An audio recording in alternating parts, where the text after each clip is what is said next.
All right. Welcome back to another edition of Economic News. We're going to switch up from going to the economy to going to something that's kind of near and dear.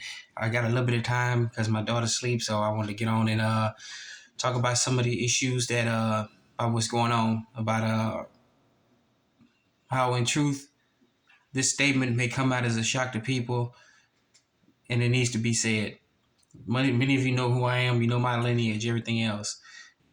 But when I started looking around and I saw something that a quote from Abraham Lincoln when he said, people think that he said the Emancipation Proclamation freed the slaves. And he made a comment saying that if I could free some of the slaves and still keep the Union, or free none of the slaves and still keep the Union, I would do so. What if I were to tell you that when he said that he freed the slaves or did the other comments, he wasn't talking about me. He wasn't talking about my people. He was talking about everyone, or in particular, those who weren't considered to be in bondage. And this brings me to what we're going to talk about here today. As you can see, the lady here, she's a bit of a, people saying she's controversy, Judge Anna Von Wright. All right, we got a myriad of topics to talk about. I talk as long as I can, but my daughter, she took a nap, and hopefully she'll wake up. She's 4, so when she wakes up, it's gonna be a wrap. I gotta go. All right, so let's get this party started.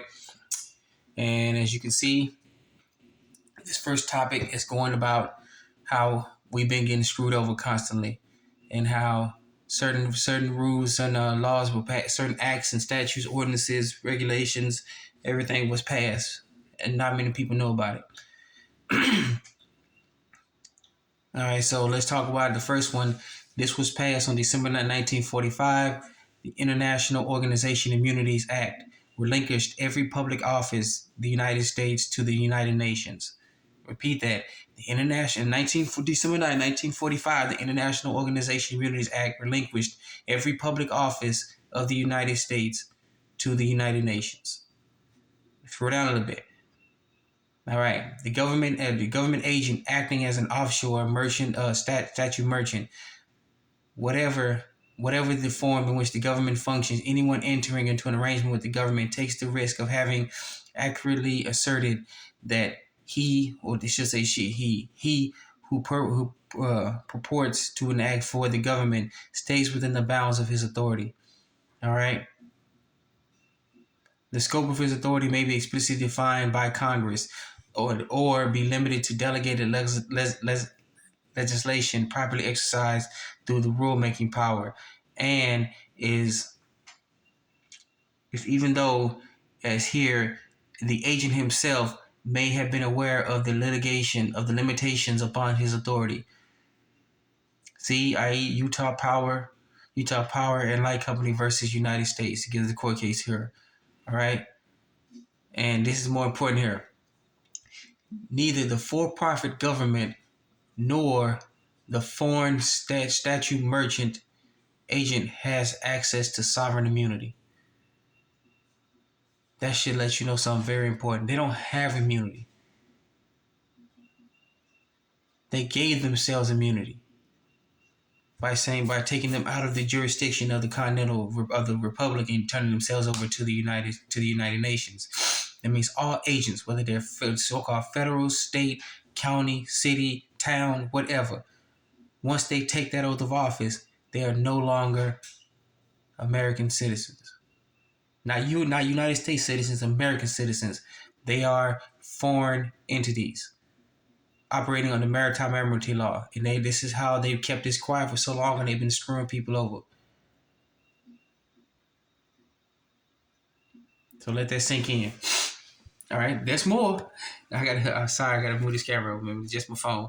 My wife is talking about giving me a camera. All right. And there's all sorts of court cases here. All right, December 26, 1933, 49 Statute 3097 Treaty Series, Convention on Rights and Duties of States, stated, Congress replaced statutes with international law, placing all states under international law. So in 1933, under Statute 49 Statute 3097 Treaty Series 881, the Convention on Rights and Duties of States stated Congress placed statutes with international law, placing all states under international law. You keep wondering why we keep getting screwed over. We have no way. We have no country. We've been betrayed. This is a corporation abiding under international maritime admiralty law. This is why we're getting screwed over. All right. Here it goes again. December 9, 1945, International Organization Immunities Act relinquished every public office of the United States to the United Nations. Now, scroll down here again. I would wish I could make it bigger. I would try to make it bigger, but like I said, let me scoot the camera over. I'm sorry.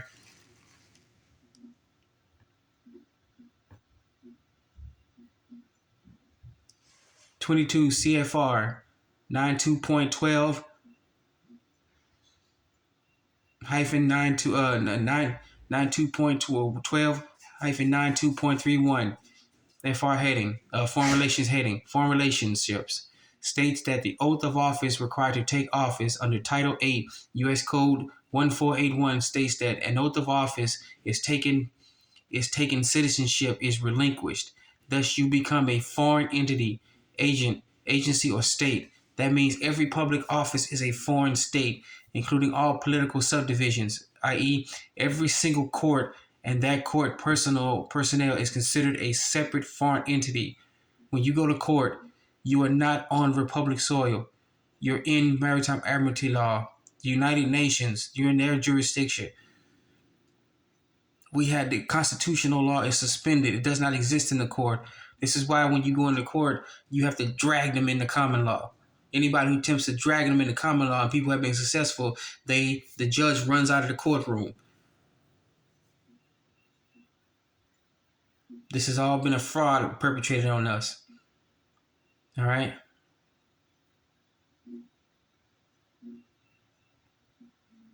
Let's continue. Every single court and that court personnel is considered a separate foreign entity. Title 22 U.S. Code, Foreign Relations and Intercourse. Chapter 11 identifies all public office as foreign agents. If they are in the public office realm, they are foreign agents and not on the Republic. All right, Title 28 U.S. Code 3002, Section 15A states that the United States is a federal corporation, not a government, including judiciary procedural sections. We've been getting screwed over. You've been fighting a war. We've been fighting a war for so long, and we're losing. We keep wondering why we're losing. Because we're not fighting with constitutional law because it does not exist in the courts. They're fighting with their maritime admiralty law. And you going there talking, I'm going to say we because we the people. We going there with constitutional law, wondering why we're losing. And you see those who go in there on the right stand on what they know, their research and study, and they're winning. They're taking these so-called judges to task, these clerks to task, taking all of them to task. But you got to know how to go in there. All right? I wanted to cover this one. There's more tasks we can get to because I don't know how long I got before my daughter wakes up. If I can to be continued, then that's fine. All right? So we scoot back over, and we'll see that this is actually December 9, 1945, International Organization Immunities Act. Again, the December 9, 1945 International Organization Immunities Act relinquished every public office of the United States to the United Nations. All right, we continue here. We got more. Where this come from? All right. Hey, my daughter woke. All right, so she just woke up. She's gonna join us for the cast. All right. Luckily, she be telling me some other stuff when she woke up. I got my dogs here. All right. We're gonna continue how we been getting screwed over. All right. You can pull this off the website. Cause I got this from I ain't gonna lie to you, I got this from a TikTok viewer, and everything you look up in this case is real. You don't have to believe me, just please do your research on this one. All right, notice and warning to utility companies.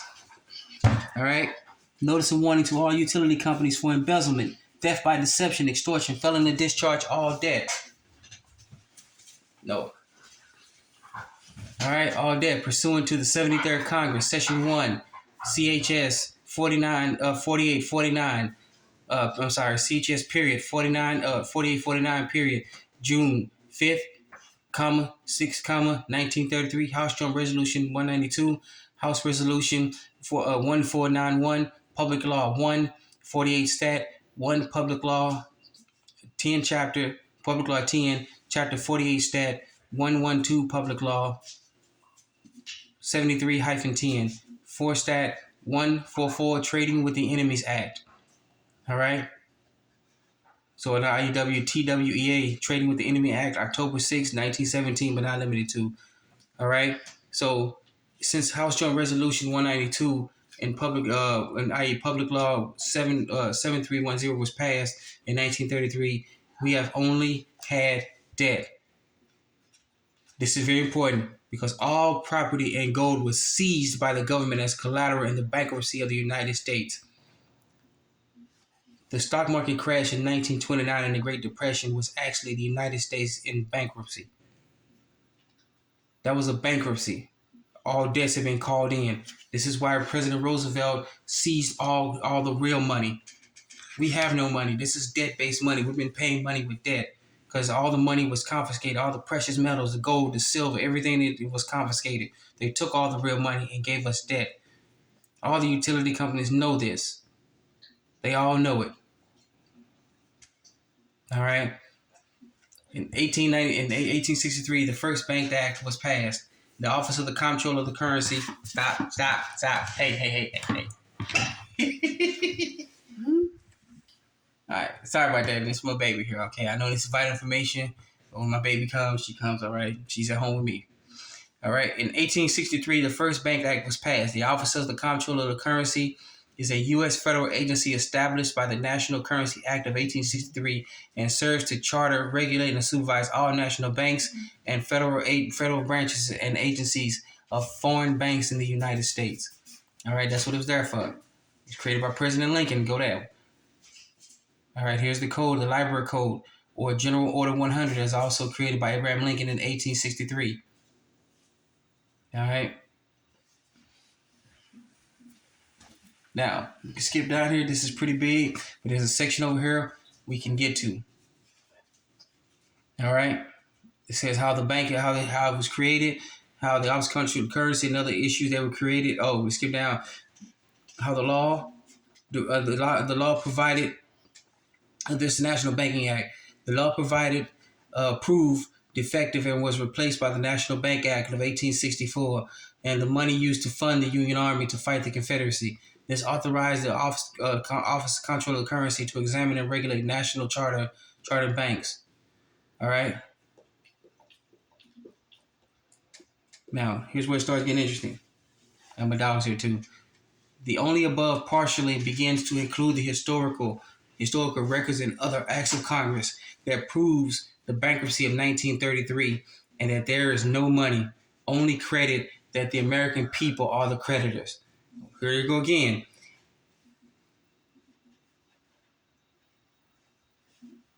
The U.S. bankruptcy of 1930, I'm going to start over, sorry. And the above only partially begins to include the historical records and other acts of Congress that proves that the bankruptcy of 1933 and that there is no money, only credit, that the American people are the creditors. And this is very important.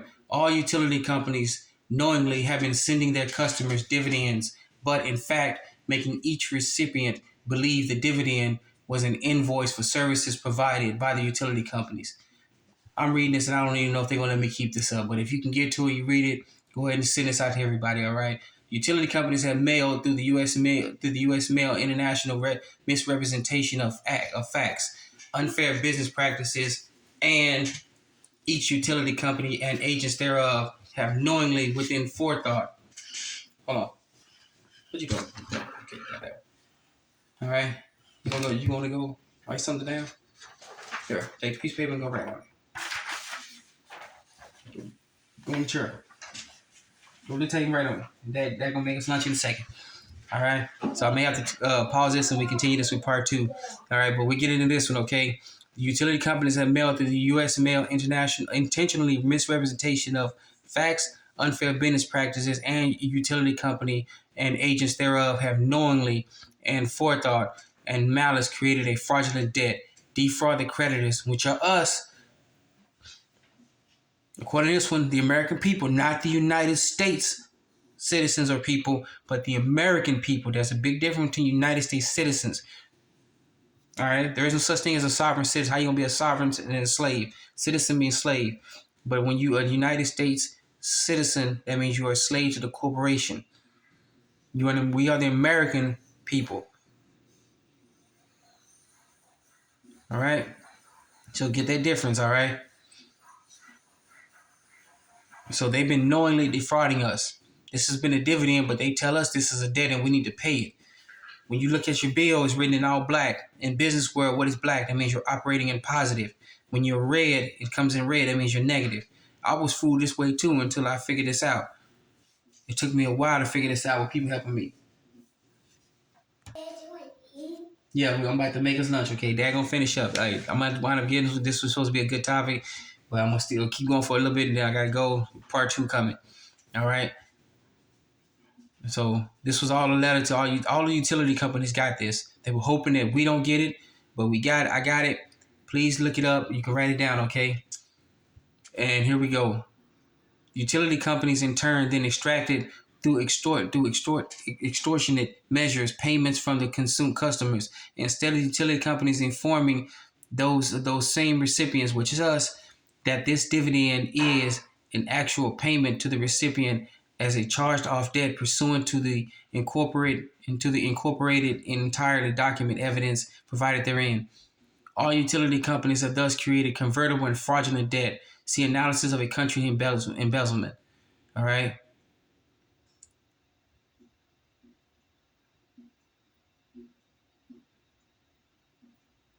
All right. So we're gonna go with this one and then we'll move on. All right, we're gonna continue with part 2. All right, coming up. All utility companies have failed to pay off the public debt, but rather have failed to pay off any of the public debt, but rather unlawfully directed ill-gotten gains into private corporate accounts through embezzlement, theft, often by deception, fraudulent conversions, and a violation to each and all incorporated and entirely laws established through and as a result of the U.S. bankruptcy of 1933. There we go again.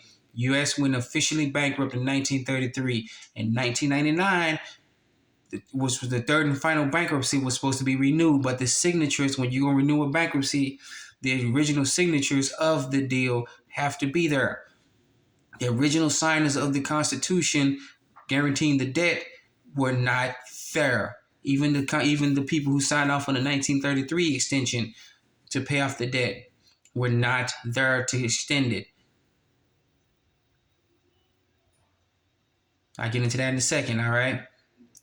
Established as a result of the U.S. bankruptcy in 1933, wherein there is no money, only banknotes, which are but only a promise to pay. The greenbacks are a promise to pay. They're not money. All the gold, all the precious metals and land, property, everything that could have helped us with real money was confiscated in 1933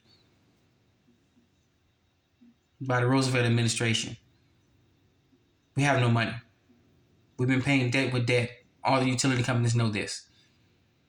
All right. Thus, all debts are to be discharged as agreed, but the utility companies, i.e. the banks, through their greed, have not only discharged any debt, fraudulent, making the utility customers deeper into debt by utility companies' use of banknotes or promissory notes that the utility companies added to the public debt side of the books rather than discharging the debts as stipulated in public law, House resolutions, and joint House resolutions. All right, this is a big long one, but this should let you know that we've been getting regularly screwed over. All right. I'm gonna keep going because I wish I could go into details about this one, but I gotta go. So I'm gonna speed this up a little bit because I gotta make my daughter lunch, and this will be part 1 of it. Part 2 coming soon. All right. Skip down here.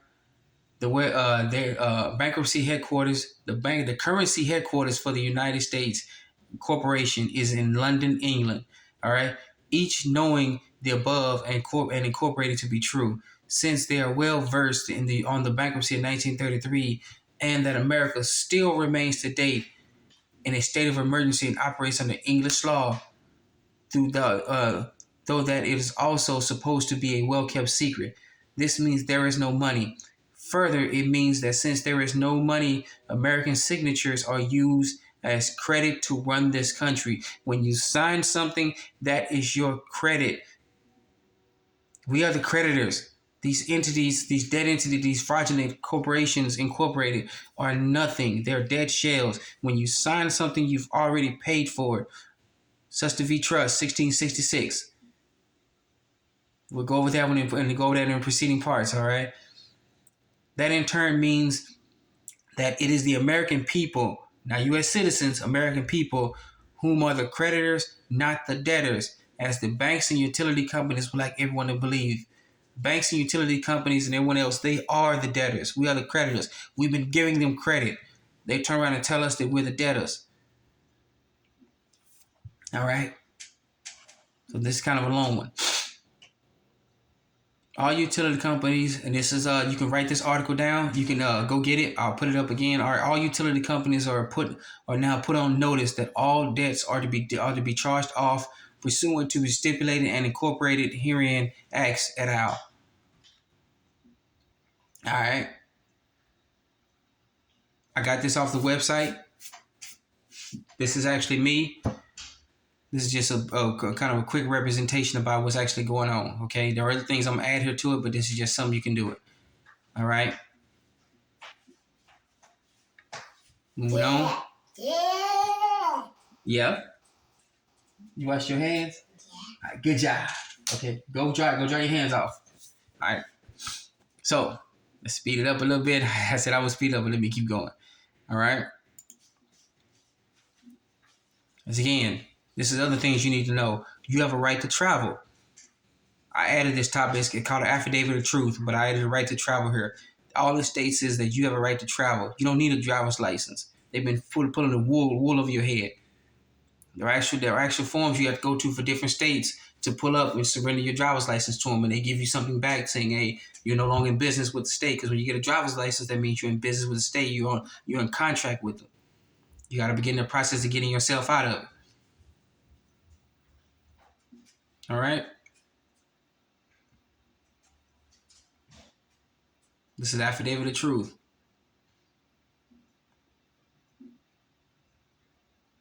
All right. See this line right here? The use of a driver's license is a free sovereign. There is no legal requirement for me to have such a license for me to travel in my car. All right. Now, when you go into court, you can't. When you're talking to these constables on patrol, you can't say car or motor vehicle. You have to say my private personal automobile because they're trying to trip you over words. They're designed to trip you into words so you can unknowingly give them consent to contract with them. They know all about this. They'll play dumb. They know all about it. All right. But this is a right to travel, affidavit of truth. All right. And this part says, I am a United States citizen. I am not a United States citizen subject to his jurisdiction. The United States is an entity created by the U.S. Constitution with jurisdiction prescribed on the following pages of this affidavit. All right. This goes into big detail.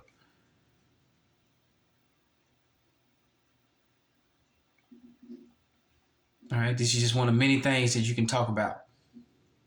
All right. Here we go. The definition of the United States being used here then is limited to its territories. This is the actual United States, the District of Columbia, the Commonwealth of Puerto Rico, the Virgin Islands, American Samoa, Guam.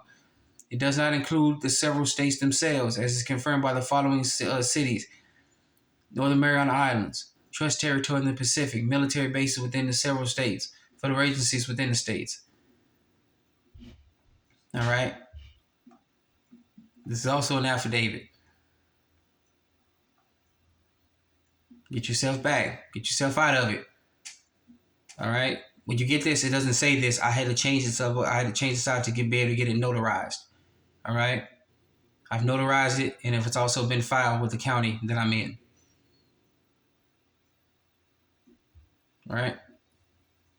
So that's just one. That's just another one. All right. Right to travel, affidavit of truth.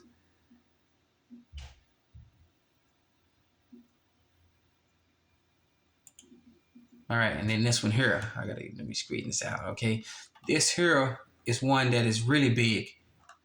All right, so let's get this back up here. As you can see, let me scoot that over a bit. All right,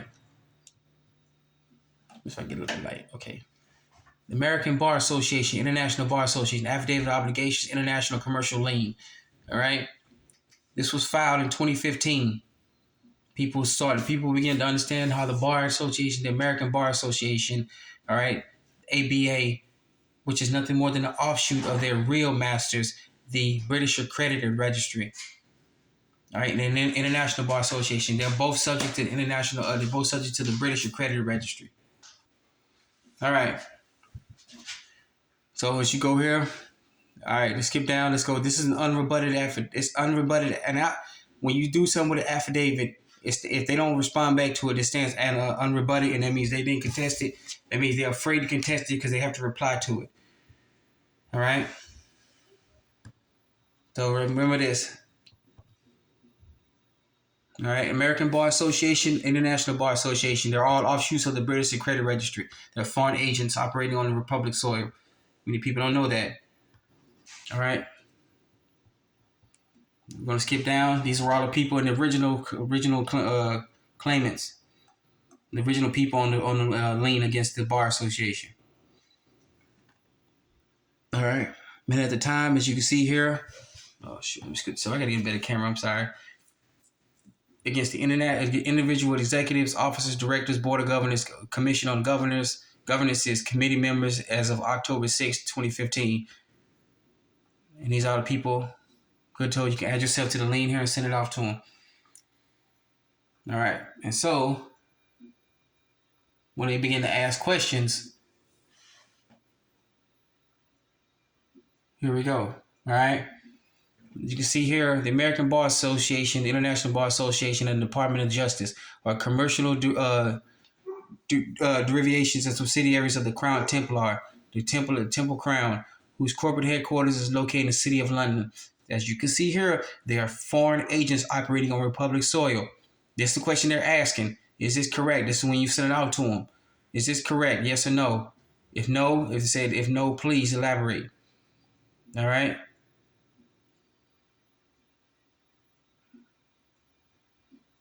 You can see here more, but there's one here where you really gonna be surprised.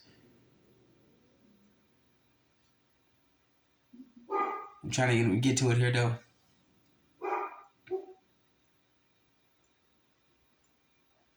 Because there's so many questions here. All right. Oh, let's scoot over here. This is question 12 when they start asking the question. All right. The National Lawyers Guild was established in 1937 and, according to historical records, has its origins in the Communist Party. The American Bar Association was in protest of its establishment due to belief that the National Lawyers Guild was a militant segment of the bar. Straighten up here. It was a militant segment of the bar in comparison to the criminal, unethical, and moral conduct activities of the individuals in the ABA. The members and individuals of the National Lawyers of the NLG, even if they were referred to as communists, are truly saints, as the NLG genuinely. Let me scoot out over here. Sorry about that. Honestly works for the people and not for corporations, as the ABAD does. So the National Lawyer Guild went at it with the American Bar Association. All right. Is this accurate description, comparison of the ABA and the NLG? Yes or no? It's asking them to say this. All right. This is a really long brief. What you can do, okay? How we've all been screwed over. All right. It's pretty big, pretty long, okay? But I'm gonna wrap this up because I said I gotta make my daughter lunch. All right, get ready for my wife to get off work. All right, because I'm at home with my daughter for the day. All right. So this would be part 1 of how we've all been getting screwed over, okay? And how you can do it, how you can take charge of yourself. All right. There's some things happen when I downloaded this one, all right? So you can scratch that off yourself once you get it and download it. Make sure it's this copy here. Okay, you can erase that and have it notarized if you want to make some things change on it. If you can, contact the folks who originally started this and see what you can do with it. Okay, all right, and how to mail it off. Okay, so all right. Once again, if you see the title up there, the American Bar. The American Bar Association and the International Bar Association Affidavit of Obligation, International Commercial Lien. You can type that in, it'll pop up. Okay. All right. So this will be part one. Once again, I want to thank you for joining us. Another Spelling Common News. I gotta say what I gotta say. The one with your wife. Like, subscribe, and comment if you want to see more. This is, like I said, this is part one. All right, so go ahead and subscribe. Let everybody know what's going on. Hit that notification bell. All right, punch it, smash it, do what you got to do. All right, let people know what's going on. All right, once again, thank you for another edition of Melancholy News. This has been a special edition on how we've all been screwed over, and we'll continue with part two. All right, this is part one. Once again, I'll say it one more time: like, subscribe, and comment. Hit that notification so you can let you know what's going on with the latest broadcast. All right, get this out to everybody. Once again, thank you. Let's get it started.